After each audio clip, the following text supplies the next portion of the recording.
नमस्कार, आप देख रहे हैं बीपीए न्यूज। मैं निशा मोतियानी। खबर झालावाड़ जिले के भवानी मंडी से, जहां शहर में कच्ची बस्तियों में रहने वाले शिक्षा से वंचित परिवारजनों, बच्चे आदि से मिलकर उन्हें शिक्षा के महत्व के बारे में बताया और हर संभव शिक्षा के मदद करने का आश्वासन दिया। गणेश सलेचा ने बताया कि भवानी मंडी शहर में कलवा फाटक के बाहर मेला मैदान, बाईपास आदि पर घुमतू जाति के परिवार महीनों से रह रहे हैं, लेकिन उनके बच्चे शिक्षा से वंचित है। शहर में भीख मांग रहे हैं, घूम रहे हैं। ऐसे परिवार से मिलकर उन्हें उनके बच्चे को आगामी शिक्षा सत्र में स्कूल में भेजने की समझाइश की और शिक्षा में पूरी मदद करने का आश्वासन दिया। गुरु Rabindranath Tagore public school, Riddhi Siddhi colony, Bhavani मंडी के प्रफुल्ल शर्मा ने इन परिवारों जनों को नाव जीवन योजना की जानकारी दी और पढ़ने के इच्छुक बच्चे को 1 क्लास से 8वीं क्लास तक सभी सुविधाएं निःशुल्क उपलब्ध कराने का आह्वान किया और बच्चे को शिक्षा से जोड़ने के लिए प्रेरित किया। और बसंती लाल मानमल सलेचा सेवा संस्थान भवानी मंडी की ओर से मौजूद बच्चे को स्लेट, पुस्तक, पेंसिल आदि सामग्री वितरण की। परिवारजनों के द्वारा भी अपने बच्चों को शिक्षा से जोड़ने के लिए सहमति जताई गई है। संस्थान के द्वारा और भी बस्तियों में जाकर शिक्षा से बच्चे को जोड़ने के लिए परिवारजनों को समझाइश की जाएगी। इस कार्य में पीरू खान भी उपस्थित थे। भवानी मंडी से बीपीए न्यूज संवाददाता किशोर तंवर की रिपोर्ट। जिला कलेक्टर डॉक्टर सोम्या झा ने टाउन शहर की सफाई व्यवस्था का किया निरीक्षण। बरसाती नालों की सफाई एवं पानी निकासी का लिया जायजा। सिविल लाइन रोड स्थित रेडियावास तालाब की पानी निकासी, सोलमपुरा रोड पर स्थित नालों की सफाई व्यवस्था का किया निरीक्षण। साथ में नगर परिषद आयुक्त ममता नागर व कर्मचारी मौजूद रहे। टोंक से सुभाष सोदा की रिपोर्ट। टोंक जिले के बनेटा उप तहसील मुख्यालय पर सरपंच उपचुनाव को लेकर तस्वीर साफ हो गई है। नाम वापसी की समय सीमा समाप्त होने के बाद गोपिया देवी एवं फोरंती देवी में ही आमने सामने का मुकाबला होगा। अनुसूचित जनजाति महिला के लिए आरक्षित सरपंच सीट के लिए 30 जून को मतदान केंद्र राजकीय उच्च माध्यमिक विद्यालय में मतदाताओं द्वारा मतदान किया जाएगा। उपचुनाव में सरपंच के लिए केवल 2 महिला प्रत्याशी हो आमने सामने होने से चुनाव को लेकर कड़ी टक्कर दिखाई दे रही है। चुनाव अधिकारी अलादिया सारन ने बताया कि बनेटा में सरपंच उपचुनाव के लिए 2 नामांकन पत्र दाखिल कराए गए। जांच पड़ताल करने पर दोनों नामांकन पत्र एवं दस्तावेज सही पाए गए।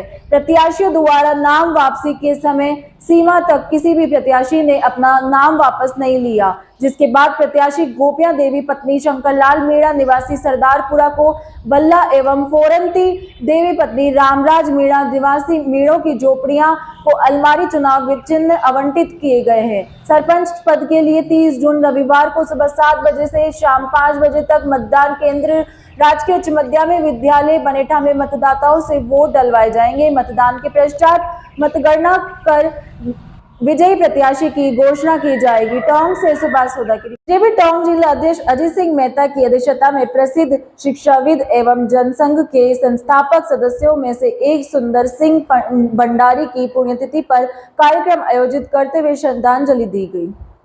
जिला अध्यक्ष मेहता, पूर्व जिला अध्यक्ष गणेश माहू, नरेश बंसल ने भंडारी की तस्वीर पर माल्य अर्पण कर दीप प्रज्वलित किया।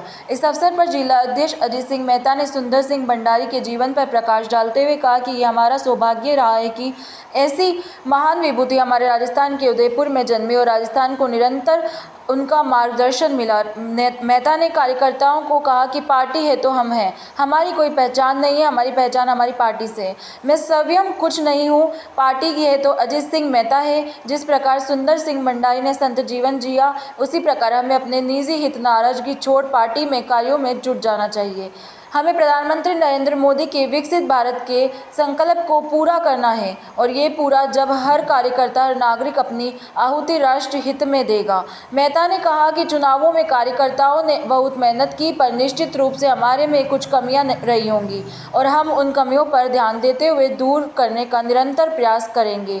पूर्व जिला अध्यक्ष गणेश माहूर ने अपने संबोधन में कहा कि सुंदर सिंह भंडारी ने जीवन भर अविवाहित रहते हुए अपना संपूर्ण जीवन राष्ट्र को समर्पित किया। भंडारी ने टोंक में हुए अपने प्रवास में कहा था कि एक दिन सभागार छोटे होंगे और कार्यकर्ता ज़्यादा। आज उनकी कई बात सही हो गई। बैठक में पंडित महावीर ने अपने संबोधन में भंडारी की तरह निस्वार्थ राष्ट्र सेवा के लिए समर्पण की आवश्यकता पर बल देते हुए उनकी तरह राष्ट्र हित में कर्म करने पर बल देना चाहिए।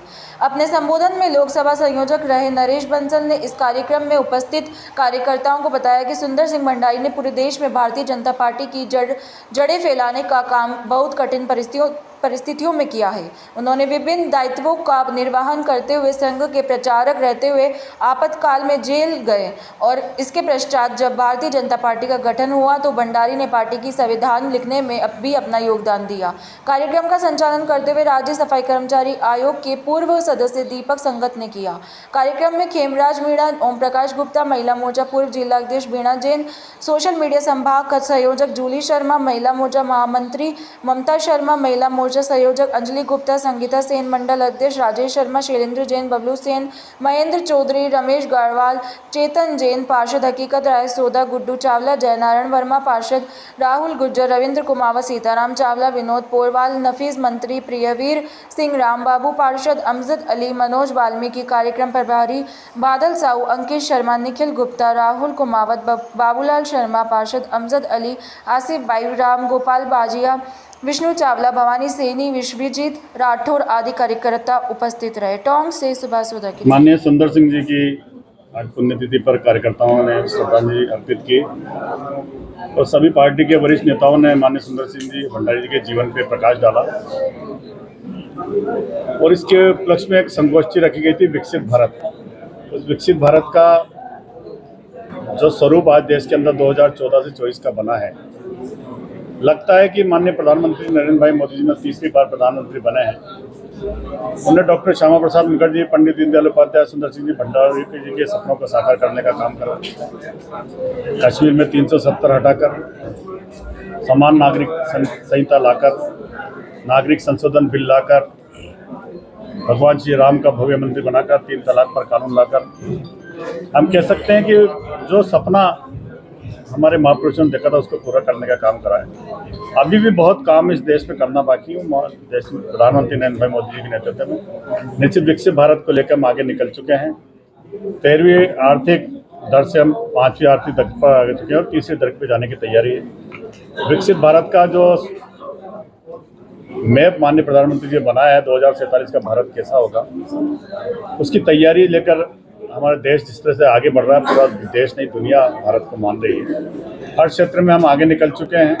इसलिए आज विकसित भारत पर जो संगोष्ठी थी और डॉक्टर सुंदर सिंह जी भंडारी जी की जो जयंती है, कार्यकर्ताओं ने उनके जीवन को आत्मसात करने का सबने अपने अपने तरीके से विचार रखा। आज इस पुण्यतिथि के अवसर पर हम सब लोगों ने कार्यकर्ताओं ने आज सुंदर सिंह जी भंडारी जी को याद भी करा है, उनकी श्रद्धा सुमन अर्पित भी करा, उनके जीवन को की बातों को, उनके जीवन के विचार को, उनने जो पार्टी को जो दिशा दी उसमें आगे ले जाने का कार्यकर्ताओं से आज आह्वान है। आगे का क्या प्रोग्राम रहेगा इन दिनों? 23 तारीख को डॉक्टर श्यामा प्रसाद मुखर्जी की पुण्यतिथि है, कल 12 बजे इसी जिला सभागार में मनाई जाएगी।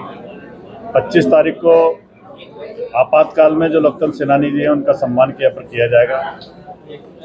30 जून को माननीय प्रधानमंत्री जी की मन की बात हर शक्ति केंद्र पर सुनी जाएगी। 6 जुलाई को पार्टी का स्थापना दिवस भी है, डॉक्टर श्यामा प्रसाद मुखर्जी की जन्म जयंती भी है और वृक्षारोपण के कार्यक्रम से उस कार्यक्रम को करने का कार्यकर्ताओं के माध्यम से लक्ष्य लिया।